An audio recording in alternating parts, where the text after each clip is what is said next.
A 2016 film entitled The Accountant tells the story of someone who suffers from a rare disease. But behind his shortcomings, this boy or this person has a myriad of advantages compared to normal people in general.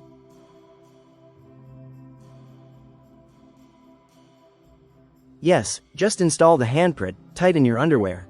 Enjoy watching and checking out.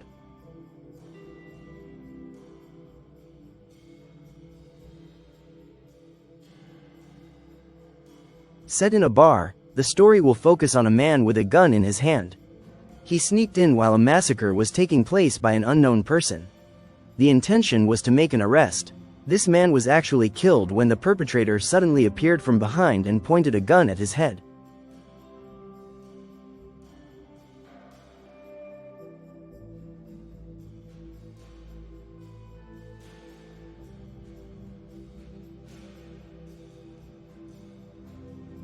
Back a dozen years ago. The story begins by showing a little boy named Chris and his little brother named Braxton. Where Chris was diagnosed with Asperger's syndrome or an unconventional sensory nerve development condition. Although there is a tendency to have a very good level of intelligence, the way he interacts, communicates and behaves is clearly different from Braxton and normal children in general.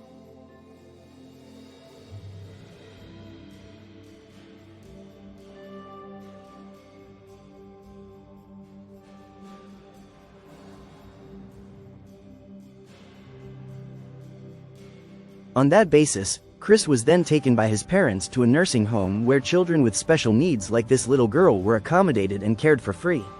According to local doctors, Chris would always stimulate his nerves to stay active and focused on one thing, such as by repeating Solomon Grundy's poem when he accidentally lost a puzzle until the lost puzzle was found again.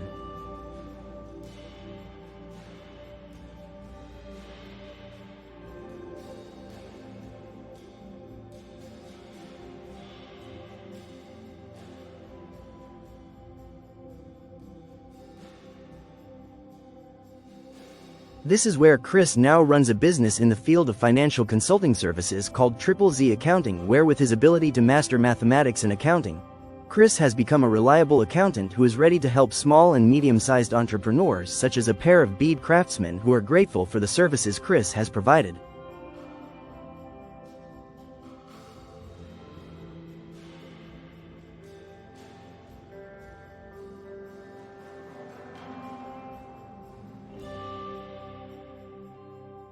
Moving on to the United States Department of the Treasury, we are introduced to a law enforcement division director named King and a former police analyst named Dena who is now applying for a similar position at the department. Had Time wanted to leave because King mentioned his dark past, even though King only wanted to ensure Dena's readiness to face the puzzle of the case they were going to handle now.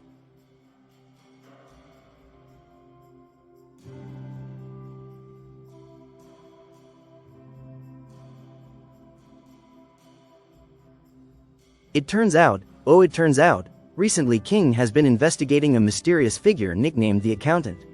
True to his nickname, this figure has been proven to act as a forensic accountant for some of the most dangerous criminal networks in the world. So King firmly asked Dena to focus on handling this case only.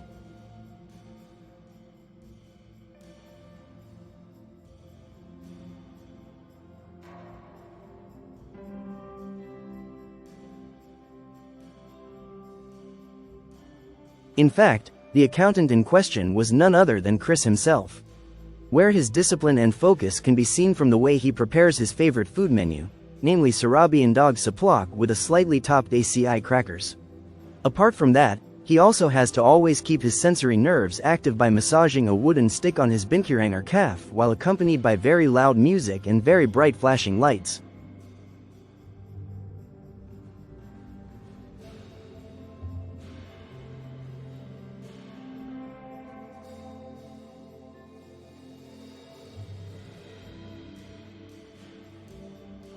While chatting, Chris remembered his parents in the past, where differences of opinion regarding his care had resulted in their divorce. The mother wants Chris to be cared for in a special orphanage so that his mental state remains stable. However, the father, who is an army officer, is committed to creating physical and mental toughness in his two sons using his own methods.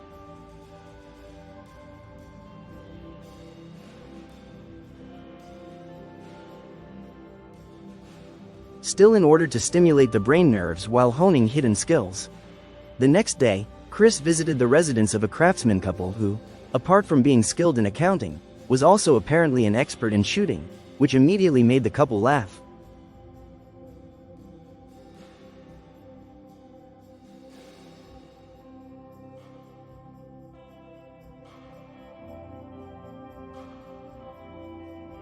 After finishing there, Chris went home to a shophouse which at first glance looked like a cheap shophouse in general. But once we're inside, we'll be quite amazed. When looking at a caravan truck inside, there are many important items such as a weapons warehouse, a Sorlock drawer, money storage, and gold bars, including an abstract painting by the very famous Jackson Pollock, where the harsh and boundless philosophy of the painting becomes an important element for his current mental stability.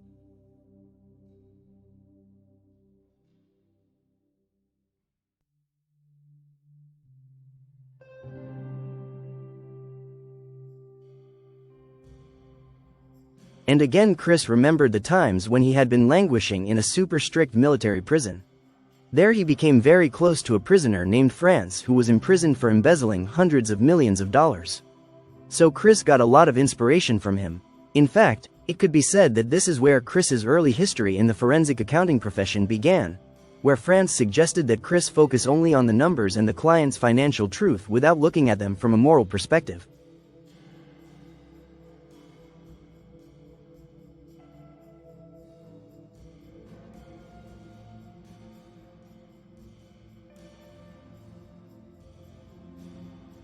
A little information that we need to know here is that the military discipline that his father implemented since childhood has shaped Chris into a multi-talented soldier. However, his story in the military did not last long because an incident that killed his father while paying his respects to Chris's mother who died in the incident caused Chris to be imprisoned on charges of assault and violation of the Code of Ethics.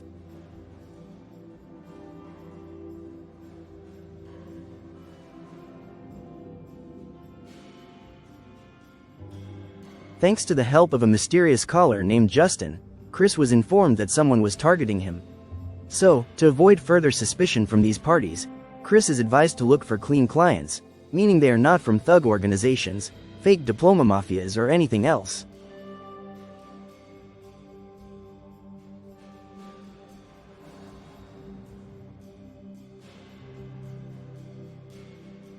The client Justin is referring to here is Living Robotic, a cutting-edge technology company engaged in the development of robotic equipment where currently the company's financial administration is in disarray and there are indications that someone has embezzled their shares.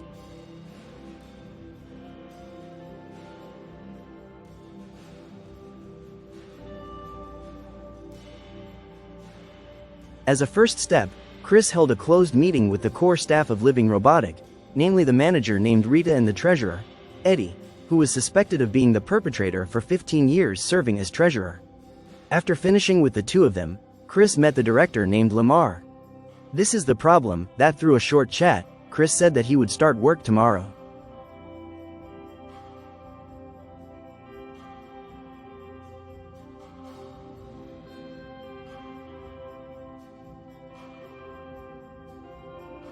Moving to the finance department office, Dena began to investigate several names used by the accountant whenever he carried out his work. He discovered an interesting fact about this accountant, namely that he always used big names, which were the names of world mathematicians.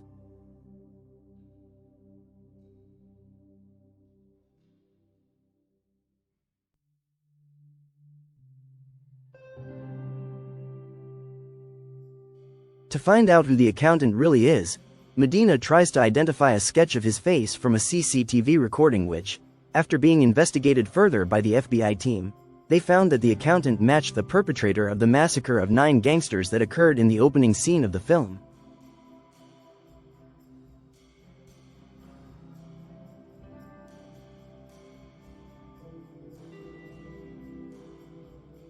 Not only that, they also found a recording of the conversation between the victim and the perpetrator during the incident. Consider that this recording is the only strongest clue. Dena made this recording the main focus of his investigation, which after going through various stages of sound processing, finally produced the results in the form of Solomon Grundy's verse.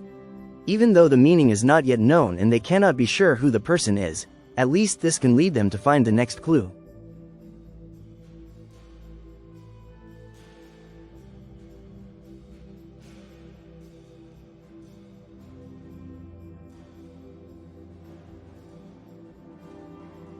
The next day, Chris was seen in the Leiping Robotics Company meeting room, where the internal accountant named Dena looked very tired due to the complexity of the financial flow in this company. After the break and having a chat over breakfast, Chris returned to the meeting room to start his work.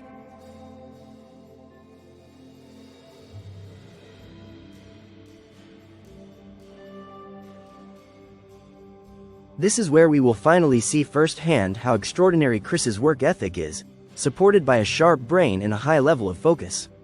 He was able to review dozens or even hundreds of company journals over the past 15 years and managed to complete them in just one night.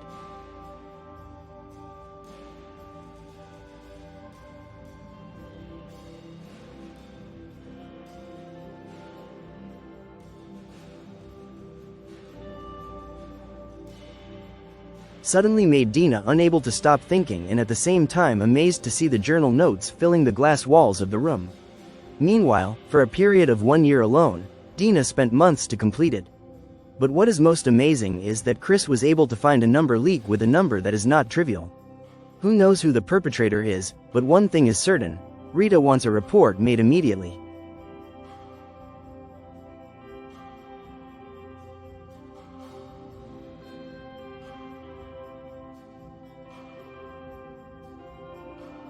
Long story short, night came. Eddie was surprised by the arrival of a mysterious man whose name we will call Samsel. This is the burden. Who knows who Samsel is and what his purpose is in meeting Eddie? He suddenly intimidated Eddie and told him to do a double take by taking high doses of insulin. Edie, whose wife was threatened with death, had no other choice but to obey rather than let his wife die at the hands of Samsel.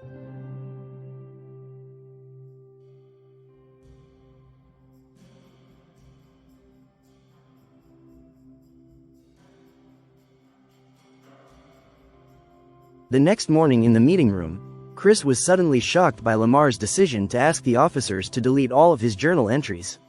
Not only that, Lamar also handed over Chris's payment and asked him to stop working with the fact that Eddie the treasurer had died last night. Lamar thinks that Chris no longer needs to investigate his company.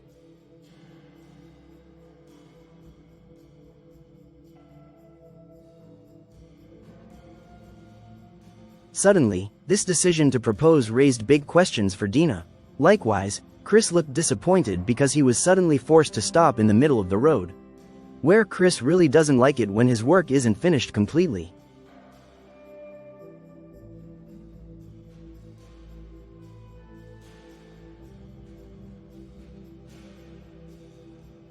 The anxiety that Chris is currently experiencing apparently doesn't go away just by listening to music. Even all the therapeutic practices he had previously done could not make him feel any better.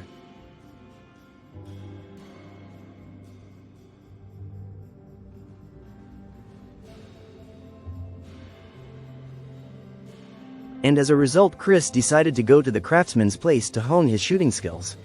After preparing 3 melons to be used as shooting targets, he remembered when his father took him on duty to Indonesia, where he not only guided Chris and Brexon mentally, but also trained them physically to become tough individuals.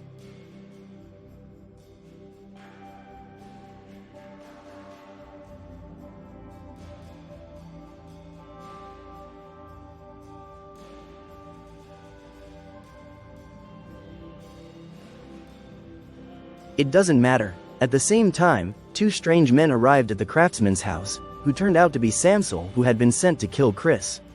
Just like what the late Edie experienced the other day, they suddenly intimidated the mother to lure Chris into her house.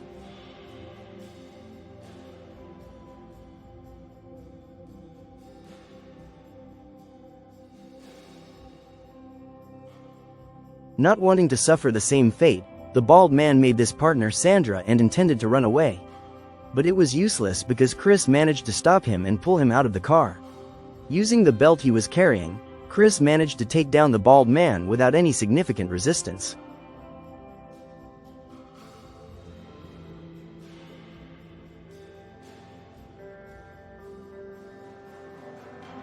In those dying moments, Chris urged the bald man to open his mouth about the person who sent him. The bald man explained that he was only paid by a foreigner to kill Chris and Dena without being told why. Even the bald man did not meet directly with the person who had assigned him.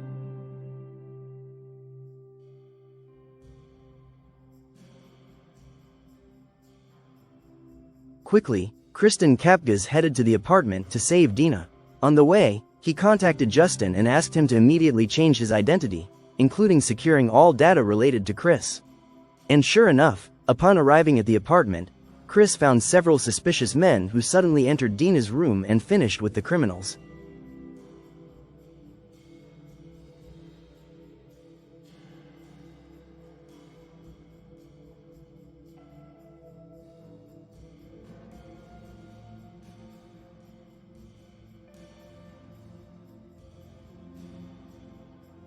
Chris took Dena to his shop to take several items such as a gun and a wad of money, where curiosity forced Dena to sneak into the truck and see directly all the contents there. Had questions about Chris's real job, Chris just replied that Dena didn't need to know more and immediately asked her to leave from there.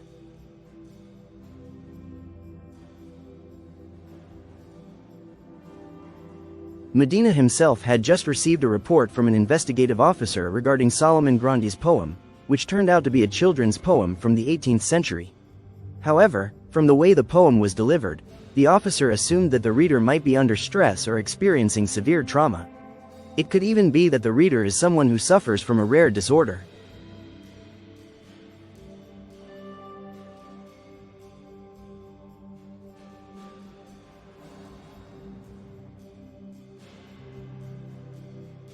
Late at night, Medina continued his investigation by gathering information on several accountants who earned over $1 million per year, a figure that was considered impossible to achieve even for a professional accountant. With the help of a colleague from the FBI, he finally found the name Christian Wolb, also known as Chris, who deliberately spread his income across 3 different companies to cover his tracks.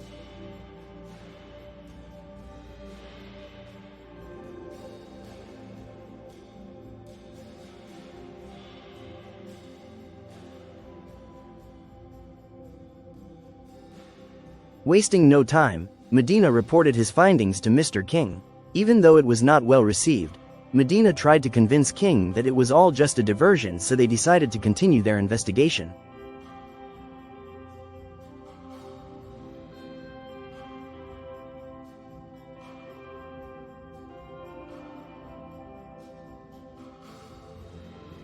This is where Chris and Dena are now staying in a 5-star hotel, which is considered the safest place for them at the moment. After sharing their backgrounds and experiences, Chris realized that Rita, the manager, might be involved and be targeted by officials, so he decided to go and check it out.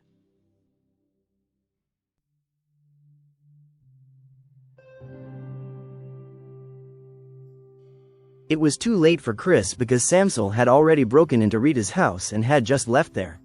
Samsel, who realized that he was being followed, managed to escape and trick Chris with several shots and found Rita lying lifeless.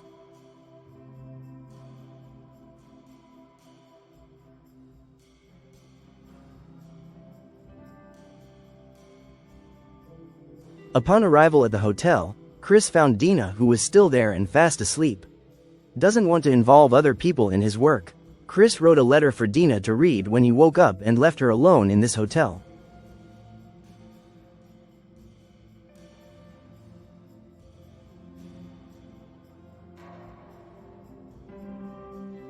At the same time, King and the FBI team were already at Chris' house to make the arrest.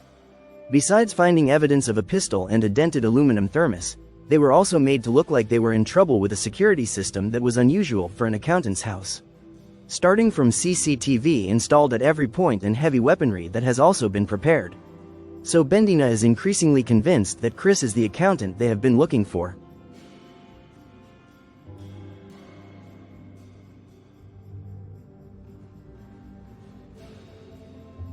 While the team was sent away to make their report, King and Medina will stand guard here until the host Kisang returns. It was at this moment that King finally told about everything related to the accountant.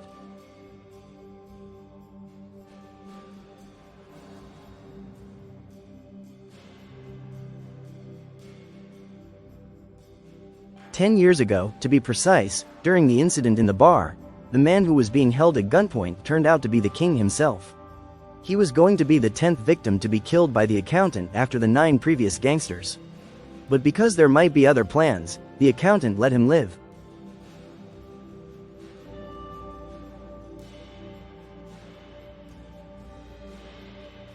This question was answered when King had the intention of retiring from his position as a financial agent. At that time, Justin contacted him on Chris's orders to collaborate.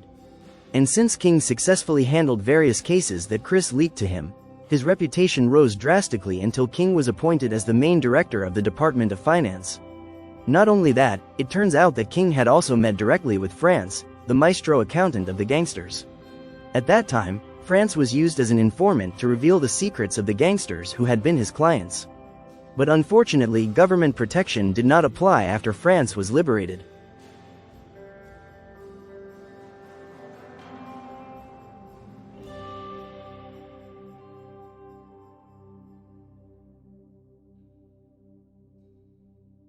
So yes, finally France died cruelly at the hands of his gangster henchmen. Meanwhile, Chris, who was still in prison, managed to escape after paralyzing the guard with the thermos. So from here it can be concluded that the massacre that Chris carried out in the bar 10 years ago was a form of revenge for the death of France, who had been his teacher and second father.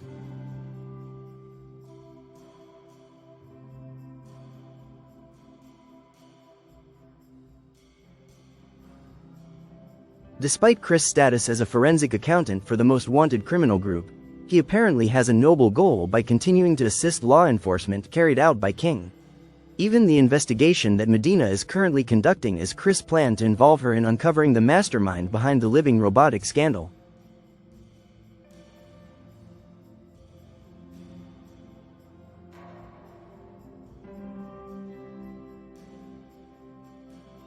Moving on to another location, as Samsel is preparing security at a client's house, we finally find out who Samsel is working for. Yes, Samsel apparently works for Lamar, who was assigned to finish off people who started to suspect embezzlement of shares in his company, as had happened to Eddie and Rita. Even now Lamar is targeting Chris because he has interfered too much.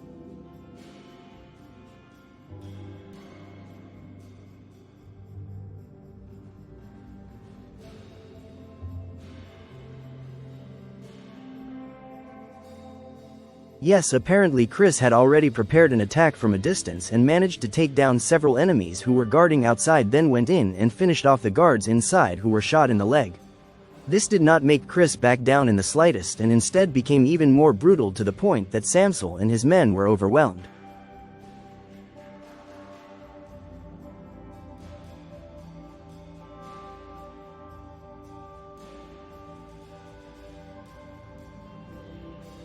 While watching the CCTV, Samsel accidentally heard Solomon Grande's poem that Chris usually recited to keep his mind focused.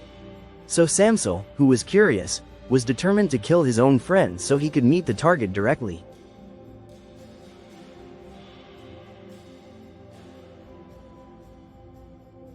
In fact, the figure of Samsel who has been targeting Chris is none other than Brexon, aka his own younger brother. Instead of becoming a better person after not seeing each other for dozens of years, Braxton actually devoted the rest of his life to being a cruel hitman without thinking about morals and humanity.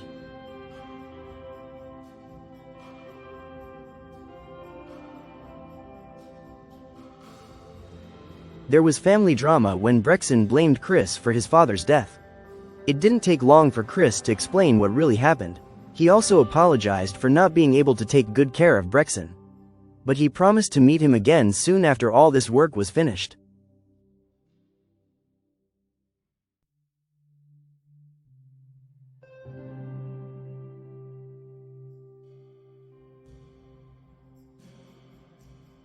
After a bit of a fight and a rather heated conversation, Cum proposed while trying to defend himself with his own rotten excuses.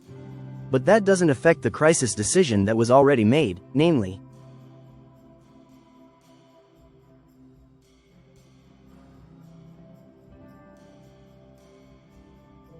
the next day, Dena and the FBI immediately held a press conference regarding the case they had successfully handled.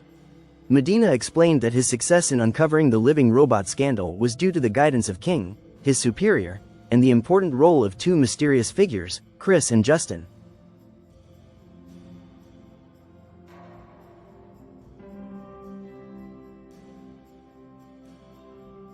So who is this Justin who has always helped Chris? Yes, it turns out she is a little girl who is the child of the manager of the orphanage at the beginning of the film. where thanks to the donations donated by Chris, Justin, with all his limitations, has become the most important figure behind Chris's struggle so far, who, with the capital of a digital translation application and sophisticated computer equipment, Justin will continue to oversee the Karis journey until it is finished.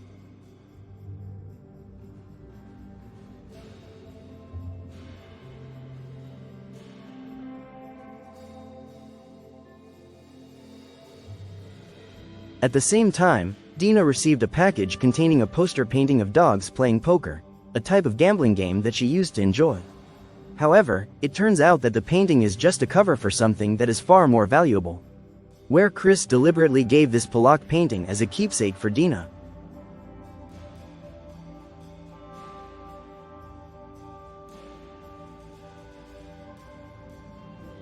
Meanwhile, Chris himself remains with his title as a forensic accountant who is currently dismantling a caravan truck to carry out his next mission. And what a brilliant ending!